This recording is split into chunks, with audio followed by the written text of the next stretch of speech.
So, for many years, I didn't use social media at all.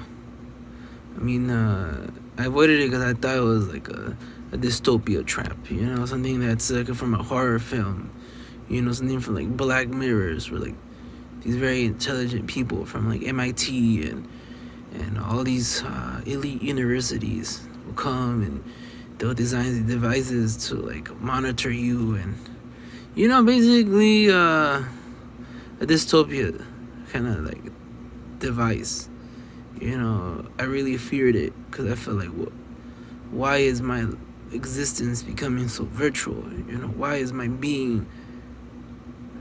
Why are the things that I naturally long and crave, like human interaction, why is it all of a sudden being in digital format? And I still see the cons, but now I'm starting to see the pros. And I feel like if you add the technology with everything else that I love about like human interaction, like being with people and the physical experience of a relationship, I feel technology is uncontrolled. It could be very addictive because I've heard like a lot of these social engineers like design this technology so you screen up your dopamine reward system like whoop, you stop it and it like gives you a dose of dopamine. Kind of like when you go to the casino and you use the slot machines. And it could be a good film or it could be 777. A lucky number that you get. So I think that in a way that's still I'm wary of that still, even though I will be transparent and admit that I myself struggle with internet addiction, and it's something that I think it's a very real, and I'm concerned about the youth. I think they need to become educated with etiquette and understand that what they hold in the palm of their hands is like a sword. It could be used, or like, or a spada, right? A sword. You could use a sword, like a little sword, to cut the vegetables, and you could use like, or a sharp object, right? You could use it to cut wood, to cut like, overgrown grass. You could do a lot of things as a tool.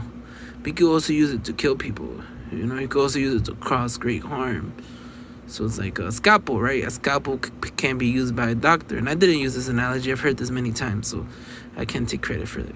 A scalpel could be used by a doctor, right? Or even this pencil, it could be used somebody to write or to stab you in the neck, and I feel like just like this phone, it could be used to create beautiful works of art, or let's just say I've seen people make videos where they express an opinion about a certain subject that I feel it requires an opposite opinion just to balance it out, kind of like, because there's nobody there to tell you, dude, you're wrong, or I think different than you.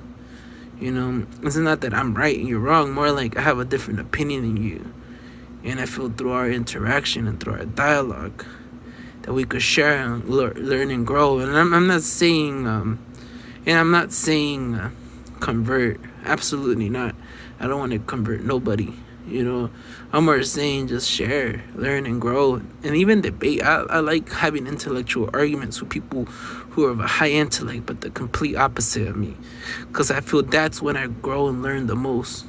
Not when somebody's similar to my ideas, because I'm preaching to the choir when we're like the same. Like, yes, yes, yes. I need to hear an occasional no. It's healthy to hear no. It's healthy to hear someone doesn't agree with you. I'm not an opponent of, or I'm not a person that let me rephrase that. I'm not a person that constantly wants to be praised. I'm a person that seeks more the truth. I feel like anybody who has this technology and who preaches aside, it doesn't acknowledge the other. You have to love thy enemy. Because thy enemy is really thyself.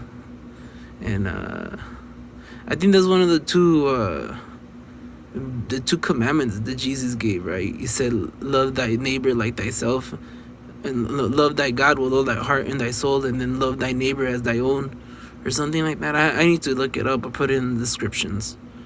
But I love the Bible, and I love science. I could. Why do scientists and Christian folks have to fight? you know, um, why do even different people from different spiritual beliefs have to fight? We're all tapping into the same well of knowledge and spirituality. Look at Carl Jung. Some people will not consider him a spiritual person. Some people would. Don't get me wrong, but I'm just saying people who know him, just like to me, he's something a little bit more than just a regular psychologist. He managed to blend spirituality and a lot of phenomena that cannot explain by academia, and he is in academia. So I think that's the wonderful thing. Like I think he was before his time. He wrote the Red Book, and a lot of the things he said, people weren't of that era where he was born, like Galileo Galilei. Like he had all this information, and people weren't ready to hear it. And what happens, when Galileo said the Earth revolves around the sun, and the Catholic Church showed up and like, nope.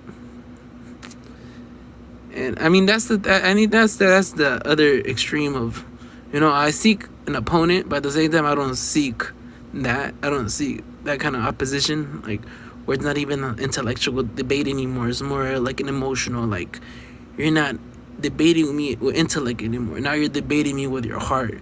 And don't get me wrong, there's nothing wrong with your heart. I think you need both the mind and the heart. But the mind and the heart's both in here. I don't even know, both somewhere in here. I don't want to point the directions. But the mind and the heart work together, right? And you need both. You just can't be pure heart or pure mind. You need to be both, right? That's just my opinions on these topics. But thank you for listening to my 3 people. I'm trying, man. It's not easy. Now that everybody has this technology. I've been wanting to do this since I was 18. And life happens, And it took me a little longer. I listened to people who told me to get a job, a nice stable job, which I did. And I don't regret. But who knows? Maybe there's a reason for all of this that I don't see yet. Have a good night.